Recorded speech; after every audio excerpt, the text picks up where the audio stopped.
আসসালামু আলাইকুম রহমতুল্লাহ। এই মুসলমানরা এই ধর্মীয় জ্ঞান কোন জায়গা থেকে অর্জন করলো?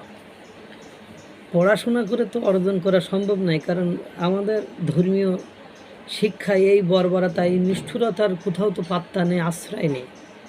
পড়াশোনা তো করি নাকি? দুর্ভাগ্য হলো সত্য যে যে এরা এই রংপুরকে রংপুরের যারা মানে জনগণ আছে, এদেরকে আমার মনে হয় একটু ডিম থেরাপি দিয়ে রিমান্ডে নিয়ে একটু গরম কড়া ডোজ না দেওয়া পর্যন্ত এই হারামিরা এরা মনে হয় শুধরাবে না। এরা মুসলমান হতে পারে না। আমার ধ্যান জ্ঞান, অর্জিত জ্ঞান সব কিছু মিলাই আমার মনে হয় রংপুরের মতো একটা বর্বর নৃশংস নিষ্ঠুর অঞ্চলের মানুষ কখনো মুসলমান হতে পারে না। রংপুরের তারাগঞ্জে রূপলাল আর প্রদীপলাল নামে দুইজন ব্যক্তিকে চুরির অভিযোগ দিয়ে গণপিটুনি দিয়ে মেরে ফেলেছে। এই হিন্দু মানুষ, এরা সনাতন বা সনাতন নেই, হিন্দু সংখ্যালঘু, এদের উপরে এরা চড়া হতে পারে। প্রতিনিয়ত কোটি কোটি টাকা চাঁদাবাজি, লুটতরা, ধর্ষণ, এত কিছু হচ্ছে। এসব জায়গায় এই বদমাইশগুলোর যারা ইসলামের নাম করে ইসলামকে নগণ্য করতে চায়, ছোট করতে চায়, এদের দেখা যায় না। এদের দেখা যায় ওই যে হিন্দু সংখ্যালঘু দুর্বল যারা বাংলাদেশে, যাদের উপর আক্রমণ করলে ভাবে যে কেউ কিছু বলবে না, করবে না, এই তাদের উপর এরা চড়াও হয়। সরকার যে কি করে শুনে অবাক হলাম যে এই রূপলাল আর প্রদীপলালকে যখন জনগণ টর্চার করে তখন পুলিশ সেখানে গিয়েছিল, কিন্তু দুর্ভাগ্য হলো সত্য, উপস্থিত জনগণ বলছে সেখানে পুলিশ মবের ভয়ে রূপলাল প্রদীপলালকে ছেড়ে চলে আসে। পরবর্তীতে ঘণ্টাখানিক পরে সেনাবাহিনী নিয়ে এই অঞ্চলে যায়। এই অঞ্চলে যে আপনার মনে করেন রূপলাল বা প্রদীপলালের একজন যে এদেরকে মারা গিয়েছে, সেনাবাহিনী এবং পুলিশ যে পরবর্তীতে তাকে সেখানে উদ্ধার করে, একজন যাকে মারা গিয়েছে আর একজন তার আধা ঘন্টা পরে মারা গিয়েছে। আপনি দেখেন, পুলিশ মবের ভয়ে চলে আসে। পুলিশ মবের ভয়ে সন্ত্রাসীদের হাতে, এই যে সন্ত্রাসীদের হাতে নিরীহ দুইজন লঘু ব্যক্তিদেরকে দিয়ে চলে আসে। কেন আপনার মনে করেন মানুষ, বাংলাদেশের মানুষকে খারাপ বলবে না? কেন বর্বর নৃশংস বলবে না? কেন হিংস্র বলবে না? কেন এই মুসলমানদেরকে গালি দেবে না? ইসলাম বলছে যে নিরপরাধ কোনো ব্যক্তিকে মানুষকে যদি হত্যা করা হয়, তাহলে পৃথিবীর সমস্ত কিছু একদিকে চলে গেলেও সে তাকে জাহান্নামে পাঠানো হবে। আর এরা কোন ধর্মের বলে, কোন গুণের বলে, কোন জ্ঞানের বলে এরকম দুইজন ব্যক্তিকে প্রকাশ্যে পিটিয়ে হত্যা করতে পারে? চুরি করছে। এই যে যারা পুকুর চুরি করতেছে, বড় বড় চুরি করতেছে, কোটি টাকা চাঁদাবাজি, এও তো চুরি। কি করছো তুমি?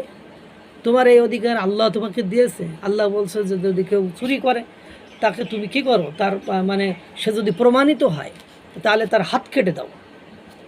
তুমি যদি ইসলামী আইনে মানো শোরকে আওলাদ, এগুলো এগুলো এগুলো যদি বলা হয় যে জাওরার বাচ্চা, তাও ভুল বলা হবে। এগুলো জ্ঞান নেই, গরিমা নেই, কিচ্ছু নেই। এগুলোর ধৈর্য এবং সীমার বাইরে চলে যাচ্ছে রংপুরবাসী। এই রংপুরবাসীরে উচিত শিক্ষা দেওয়া উচিত আমার মনে হয়।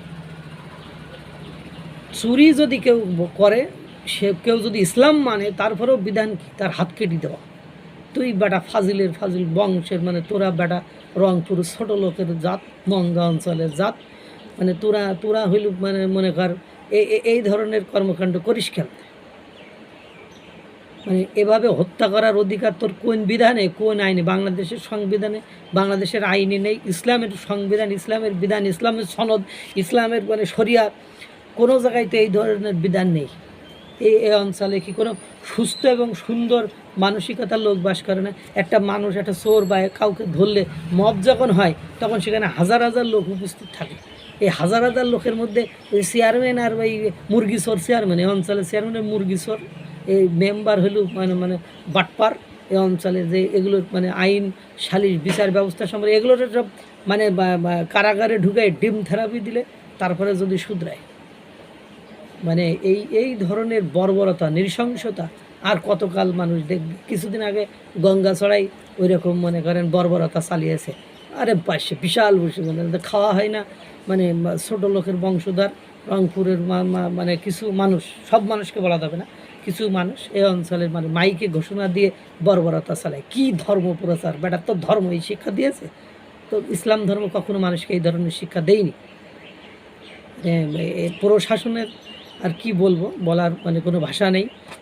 তারা মানে তারাও মবের ভয় করে, তাহলে পুলিশ রেখে লাভ কী? পুলিশ মবের ভয়ে তাদেরকে ফেলে রেখে চলে এসেছে, পরবর্তীতে তাদেরকে গণপিটুনি দিয়ে মেরে ফেলেছে। যারা গণপিটুনি দিয়ে মেরে ভাবছো তোমরা স্বর্গের মানে দরজায় চলে গেছো, যাও তুমি মরো, তারপর বুঝবা তোমার স্বর্গ এহকালে কেন পরকালেও তোমার করছেন কালেও তোমার স্বর্গ যাওয়ার কোনো কালেমা পড়লেও তোমার জন্য আর স্বর্গ নেই।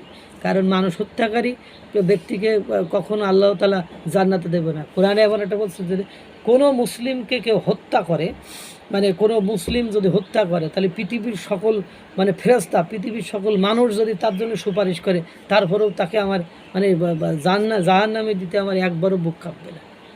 তুমি বেটা ফাজিল লাফাঙ্গা, তোমরা মানে বহুত মানে মানে জ্ঞানী পণ্ডিত হয়ে গেছে। হ্যাঁ, মানে যাচাই নেই বাছাই নেই, চোর একজন চোরকে চোর শব্দ থেকে এই অঞ্চলের গণগ্রেপ্তার করে একেবারে পুরুষশূন্য করে বলে, একেবারে মনে করো ধুলায় রামপেট পেদাইয়ে একেবারে মনে করেন যা বাপের জীবনে যাতে কারো জীবনে না হাত দেয়। প্রশাসনের কাছে দৃষ্টি আকর্ষণ করছি, এদেরকে উচিত শিক্ষা দেওয়া হবে। আল্লাহ তাআলা সকলকে ভালো রাখুক, সুস্থ রাখুক। আসসালামু আলাইকুম ওয়া রাহমাতুল্লাহ।